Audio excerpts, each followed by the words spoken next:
guys, welcome back to my channel. Simone here. Welcome to Vlogmas Day 7.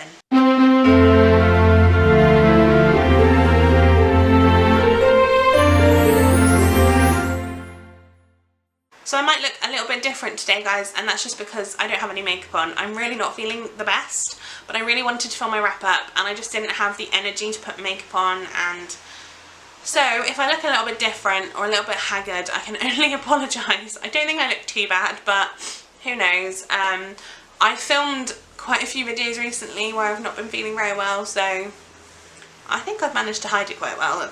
Who knows, I think if I watch them I know, but yeah, I hope you don't mind that I look a little bit different and you can carry on watching and love this anyway. So today is my non-fiction November wrap up, and I read one fiction book as well in that, but I actually ended up reading 12 books this month and I had such an amazing time. I'd like to say a massive thank you to Olive from A Book Olive, who organised the non-fiction November, because I adored it. Honestly, I had a wonderful time. I've never read solely non-fiction for a long period of time, and honestly I've read so many great books and I've loved every minute of it, and I really want to make non-fiction more of a thing in my everyday, like my every month reading, and I'm also definitely going to be doing non-fiction November again next year. So that's exciting. But yes, I read 12 books. I have talked about 3 of these books in my Borrowathon wrap-up, which I will link below. I will briefly mention those books in this, but I'm not going to go into any detail because, like I said, I've talked about them quite extensively in that video. But yeah, let's get started with my first one. So the Borrowathon this year was from, I think, the 4th to the 11th of November. So I actually read one book before I started reading my Borrowathon books. So I want to talk about that one first. And I read Beautiful by Katie Piper. Now, if you don't know, Katie Piper is a British kind of TV personality, I suppose, but she was held captive by her then boyfriend of a few weeks, and she was then subjected to an acid attack where he basically paid a man to throw acid in her face. And she obviously is heavily scarred, and she's had to go through a lot. She's had lots and lots of operations, and she has had a bit of a nightmare really, but she still comes across in such a loving and wonderful way, and I think she's a very brave woman. Reading this just broke my heart. I gave this book a 5 stars because I also, I think it is difficult to rate non-fiction books because you're essentially rating what kind of feels like somebody's life, but the way I rate non-fiction books tends to be on the writing, not about the story, because I know the story is something that can't be changed just because, you know, to be entertaining. So for me, the writing in this book was incredible. I thought Katie was really eloquent and she really talked about the things that had happened to her. Originally, before I read this, I didn't actually know that the boyfriend that she was with had actually assaulted and sexually assaulted her in a hotel room a couple of days before this incident. I didn't realise that. I also didn't realise that they'd only actually been together for a couple of weeks before this. They'd only recently met. They weren't like, I thought they'd been together much longer than that. So I did learn a lot about her. I think she's amazing. I love the things that she's doing for the charity that she set up, and how she's now like affiliated in some ways with Simon Cowell, and he's helping out with that. I loved this. I really did enjoy it, and it was so, although it was very difficult to read in parts, obviously, because it's incredibly sad and horrible, like the things that have happened to her. The way that she's come through this and the courage that she's shown are completely inspiring, and I think she's a wonderful woman, and I really implore you to read this book if you haven't already. So the next 3 books are the 3 books that I read during Borrowathon. So like I said, I'll very briefly talk about them and what they're about, but I'm not going to go into my thoughts too much. Was The Diary of a Young Girl by Anne Frank. I gave this one a 3 star. I didn't love it as much as I thought I was going to, but I will say it is a very inspiring story about a girl who kind of gets on with it. If you don't know what Anne Frank is, it's basically about a girl who was living in Amsterdam during the Second World War, and essentially, because she's a Jewish girl, she was being hunted by the Nazis, and her family moved into an annex in a building that her father worked at, and they were basically hiding from the Nazis. And obviously everybody pretty much knows that Anne Frank actually was killed in a concentration camp at the end of the Second World War. So it obviously has a very bittersweet ending. And I did like it. I didn't think that Anne Frank was as likeable as I initially thought, but then I had to think about it and realise that she's a normal 15-year-old girl. Like, generally 15-year-old girls are going through that time of their life where they will say things and do things that perhaps aren't particularly likeable, but she doesn't have to be a super likeable person for you to feel for her and realise what she's going through is a horrendous thing. So yeah, I did enjoy this one, just not as much as I thought I was going to. The next book I read was A Stolen Life, a memoir by J.C. Dugard, and I gave this book a 4-star. J.C. Lee Dugard was kidnapped when she was 11 years old and taken by Nancy and Philip Garrido, who basically took her to their house and kept her in the back garden where they hid her for 18 years. She was sexually assaulted many times and actually bore 2 of Philip's children, and like I said, after 18 years she escaped, and she wanted to write this book to show that she's not a victim. She is a survivor and she is her own person, she has her own aspirations, and she wants to live a normal life with her family. And I absolutely loved her writing style. It actually makes me tear up thinking about it, because she went through so much. Sorry, I'm getting emotional and I'm not sure why. She went through so much. She had so many relationships, like she had so much worry for her mum and the feelings that she had, and she missed her mum terribly, and she lost 18 years of her family's life, and they lost 18 years of her life, and she introduced 2 children into the world who weren't able to have the upbringing that she perhaps would have wanted to give them. I believe she had her first child when she was like 13 or 14 years old, which is just horrendous. Honestly, this whole thing is really sad, and I read it with the intention of, I knew the story because I'd seen the documentary on Netflix. I think it's just called A Stolen Life. The way this book is set up is, at the beginning you have her so the beginning of each chapter you have her talking about something that happened to her when she was younger, and it's from her memories of that time. And then you have like a little reflection bit at the end of each chapter where she talks about how she's reflected on that, what it's done, like how it's changed her life now, the way that she kind of, maybe she's thought back and thought actually that's not quite what happened, or I was thinking of it in a different way back then because I didn't really understand it. And I think that's the hard part, is looking at her reflection of herself as a young child, because at 11 years old she didn't know what was going on. She didn't really understand what he was making her do by sexually assaulting her. She didn't understand that. She didn't really understand what it meant to be pregnant. And then obviously when she then does the reflection, she talks about, obviously this is what was happening but I didn't understand it at the time, and that's just horrible. Like, I think she's an amazing woman. I think she's amazing to have got out from underneath that shadow, and she just wants to make her life hers again. And I think it's right, her life was stolen from her, but I feel like she's really trying to get that back, and I think that's really admirable. And yeah, I feel for her.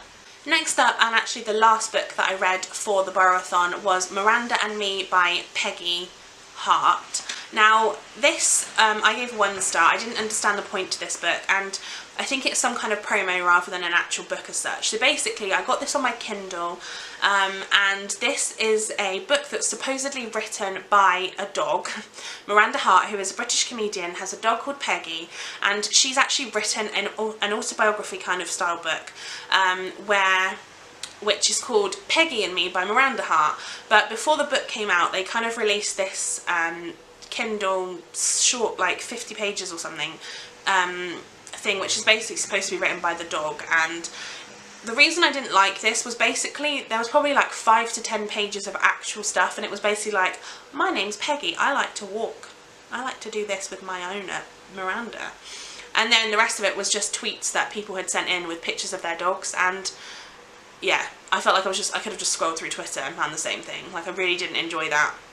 I didn't really see the point in it being released, and yeah, so for me it wasn't great. It was a 1 star, I didn't like it, but you might like it if you want to just look at pictures of dogs. The next book I read was actually a buddy read with Becky from Beck's Books, and I loved this buddy read, so thank you so much, Becky. I hope we do more in the future. We actually buddy read Into the Wild by Jon Krakauer last year, and also The Wild Truth by Karen McCandless, and we loved them. And I love the buddy read experience. So we had talked about doing some more Jon Krakauer buddy reads because we want to read all of his books basically. Then when Non-Fiction November was coming up, Becky contacted me and she was like, we should do another buddy read of a Jon Krakauer book, and the one that we've both been really wanting to read was Into Thin Air by Jon Krakauer, which it says here is a personal account of the Everest disaster by the author of Into the Wild. So this, I wasn't expecting to like that. I wasn't expecting not to like it, I just thought it wasn't really going to be for me because I'm not somebody who enjoys reading a lot about mountain climbing basically. I don't really have any interest in wanting to do that, and so I was a little bit like, am I going to like this, or is it just going to be a bit of a like slog to read, or am I just it's going to be the buddy read part of it that I'm going to enjoy more than the actual book? No, I loved this book. I gave this a 5-star. It was absolutely incredible. I actually said to Becky after we first started reading it, we chose to read 2 chapters a day, and after the first 2 chapters I was like, I really wish I could just carry on and read, but because we were doing Borathon at the same time, we were kind of like, we can't keep reading more because we will just end up missing out on the Borathon reads that we had. So in 1996, Outside Magazine paid for Jon Krakauer to go up Everest and to do a story on the people basically that were doing this exhibition, led by Rob Hall, who was a kind of guide. He'd been up Everest many times before, but he was guiding this group of people. And along the way, lots of things happened, mistakes were made, and basically they managed to summit the Everest. They got to the top, but essentially 8 people died on the summit, and I think 1 person died afterwards. And because there was a storm basically while they were reaching the summit. Obviously Jon Krakauer is not one of those people who died because he wrote this book. I don't really know how to explain my thoughts on it, because I have so much I could say. This does talk a lot about tragedy and endurance, as it says on the back. The endurance side of this, a lot of the people that decided to climb Everest said that they did it because it was there. They couldn't really explain why they wanted to climb the mountain. It was just something that they really wanted to do. And although a lot of it was painful and difficult to do, they wanted to do it. It was their goal to do it, and they did. And just hearing from all the different people and all the different people that were in this, what I love about it is Jon Krakauer really talks about how he really wanted to climb the mountain, and he was kind of really happy that Outside Magazine paid for him to do that, because that was something that he'd always wanted to do. He got up there to find that there was some sort of politics between the different countries that were climbing, but I don't think that was the main thing of this. The main thing of this was that there is an element of luck to climbing a mountain. I think a lot of it shows how far people will go in order to do something that they really want to do. But it also talks about the aftermath of such things. Like, obviously this was completely tragic, and it was very, very difficult to kind of to experience and to go through. But not only that, but Jon Krakauer was left kind of wondering how he's supposed to feel after that, I suppose. Like, he's kind of in a position where he's alive still, but there are a lot of people that aren't, and he obviously has to talk to people, like families of people that died, and that's really difficult for him, and he kind of is trying to come to terms with what's happening. There was a lot of controversy, I think, after because originally, in the same as Into the Wild was, originally this was an article for Outside Magazine, and then Jon Krakauer decided to develop that into a book because he had more to say on the topic. But basically, one of the guides that he didn't blame the guide, but he did talk about some of the errors that were made by this guy, Anatoly Borkriv.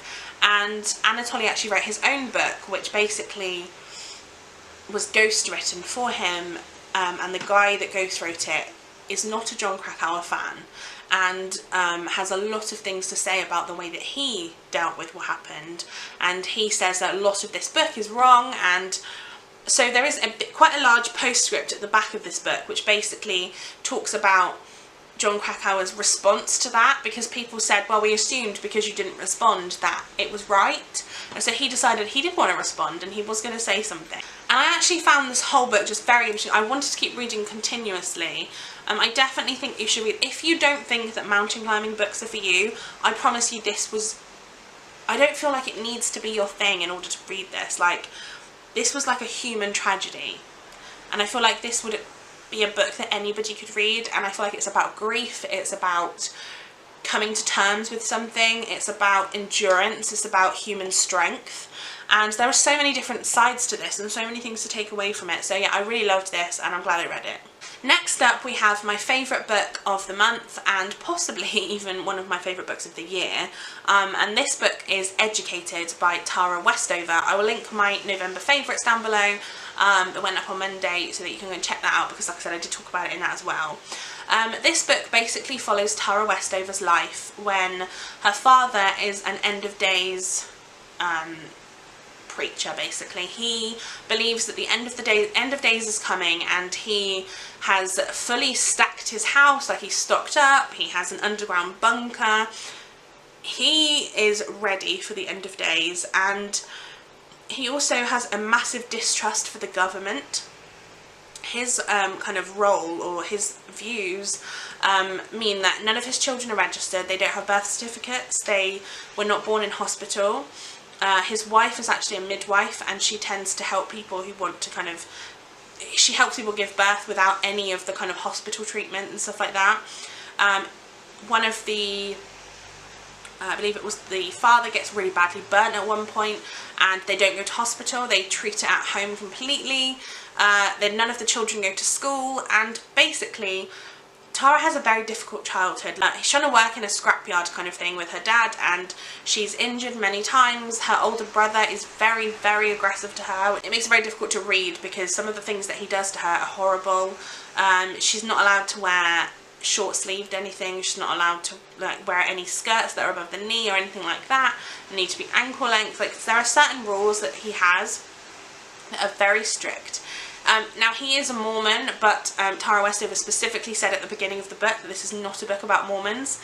It's a book about believers in, like, the end of days kind of thing, because she didn't want, I suppose she didn't want to tar everybody with the same brush, basically. But her father was very difficult to live with, and she did have a very difficult upbringing. But she decided, I don't remember how old she was, but she decided that she wanted to be educated, and so she did everything she could in order to leave the specific place where she was at to be able to go and be educated. She ended up in Cambridge. I know, it's amazing.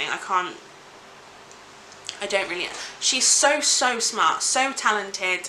She's written thesis. I think she's a doctor at this point, like she's got a PhD, and she's now, I think the main part of this book, or the end, towards the end of this book, is that she's finding it difficult to marry up the educated side of her and her life outside of this and her family life, and if she can have both of those things at the same time. And I loved this. I thought it was incredibly well written. Tara Westover is an absolute genius. I love her. I wish I knew her so I could talk to her about everything that she's done. Like I said, she's done a PhD. She's just really, do you know what? There was something about this book that I just kept reading and I was so interested. And it was well written, and I don't know, I just loved it. And it has stuck with me. I've been thinking about this like every single day since I read it. I can't stop thinking about it. And so for me, that's a 5-star, and like I said, it could possibly be in my top 10 books of the year. The next book I read was the book that I picked as my random book of November in my November TBR, so I'll link that down below. But it was The Killer of Little Shepherds, The Case of the French Ripper, and The Birth of Forensic Science by Douglas Starr. I really enjoyed this book. I gave this a 4-star. It was quite a dense read and quite a difficult, like, it's not something you could read really quickly, but I actually really enjoyed it. Basically, it follows 2 different perspectives, so every other chapter follows each perspective, if that makes sense. So it starts off following a serial murderer named Joseph Vacher, who is known as the Killer of Little Shepherds. He killed at least 11 victims, but possibly up to like 40, like not known, in the 1800s, around the time of the London Jack the Ripper, and he killed, like I said, at least 11 people, but possibly more. And then the other perspective is the kind of birth of forensic science. So it follows Dr. Alexandra Lacassagne, I hope I'm saying that right, who essentially is creating new forensic techniques. So all sorts of things like learning how to tell somebody's height from their bones and stuff like that, like all different types of forensic science and kind of pathological stuff. And it really does go into detail about the different methods of like finding out who somebody is and how, if they murdered somebody, or how you can possibly tell if it's kind of who did it, basically. And I really enjoyed this. I'm a big fan of like CSI and stuff like that, so for me this was really interesting to see where that came from, because they didn't have fingerprints at the time.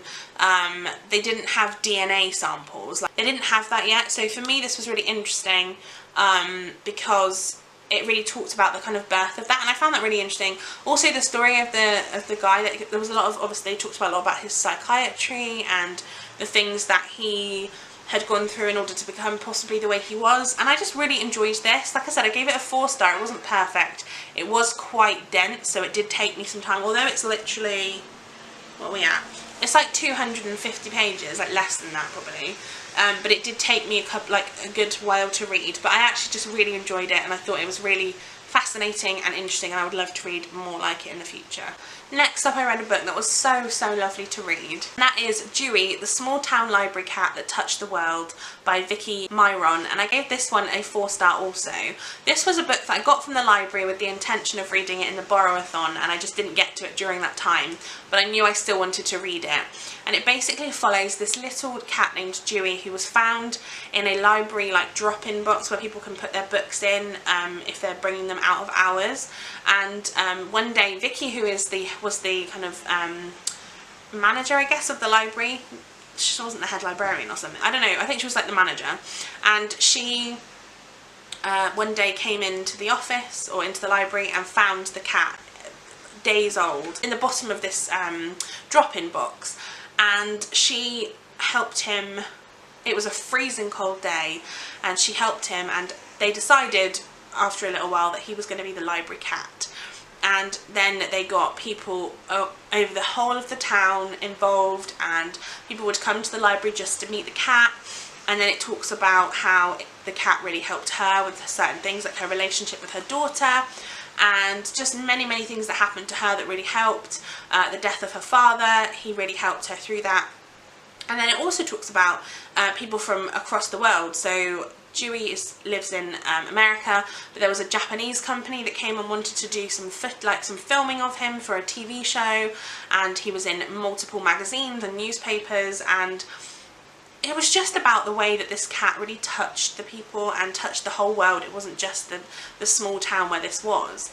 The only part, like I said, I gave this a 4-star. The only part I wasn't the biggest fan of, it did talk a lot about the town where Dewey is from, and although I enjoyed that, there were some bits where I felt like there was so much background information I started to lose interest a little bit. So I think that's why I gave it 4 stars rather than 5, but I loved it anyway. I thought it was amazing, it was so good, and yeah, definitely a fan of this. And it's so cute, and also the front of the book, probably you'll see a picture here that it was a library book, so I've taken it back, but the front cover is literally just a massive picture of the cat, and he's like posing, and it talks in the book about how they did that and how they got him to do that, and he basically did it without any like real worries. He just did it.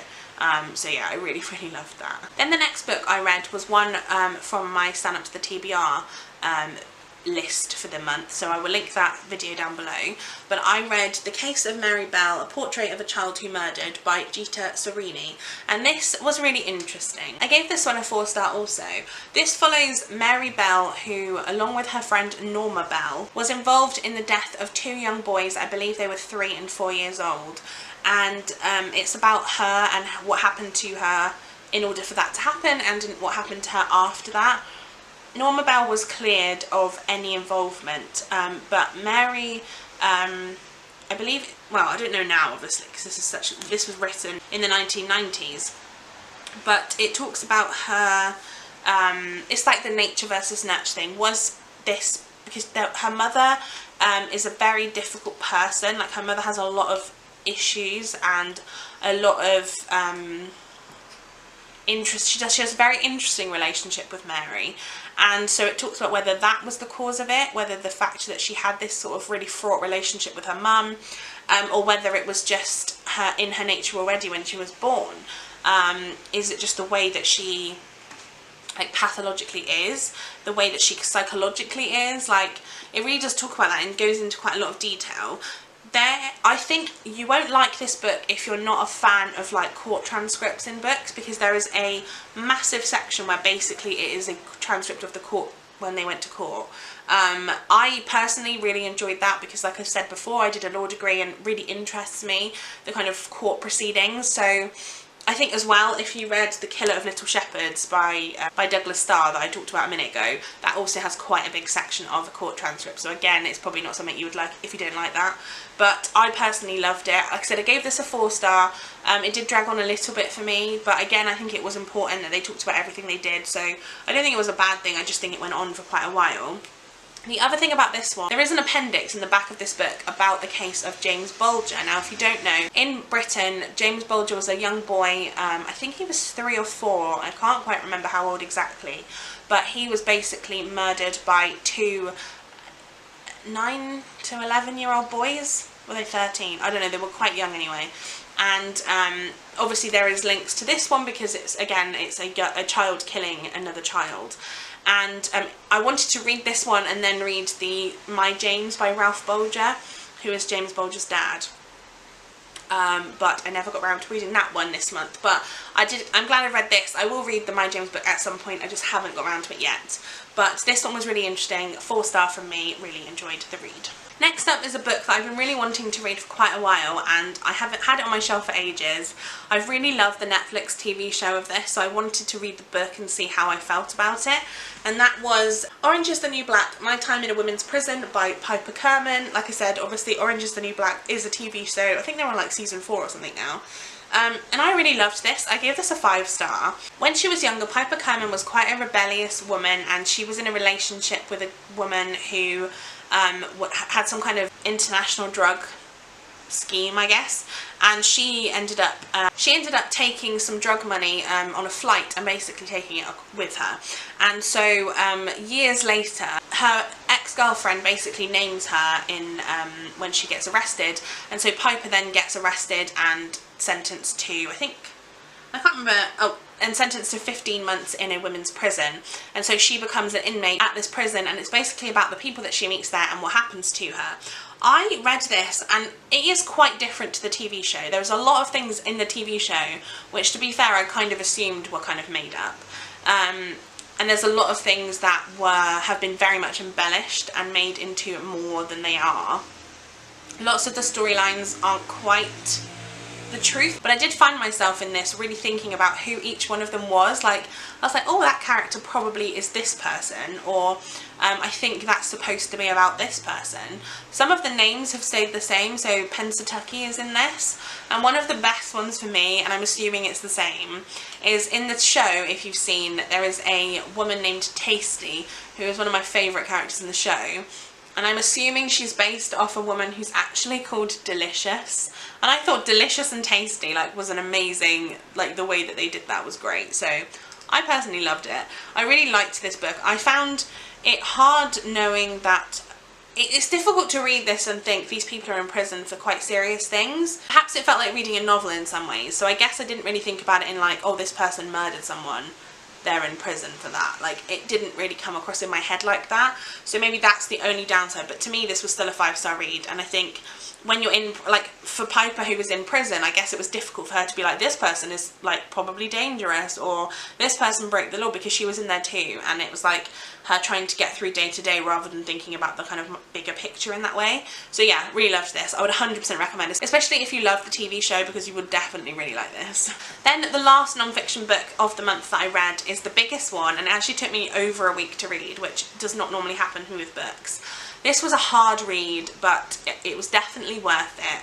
I was actually recommended this book by Kaz at Cats and Camera, so I will link her channel down below. But she knew that I was reading non-fiction and she said I should read this, and I'm really glad I did.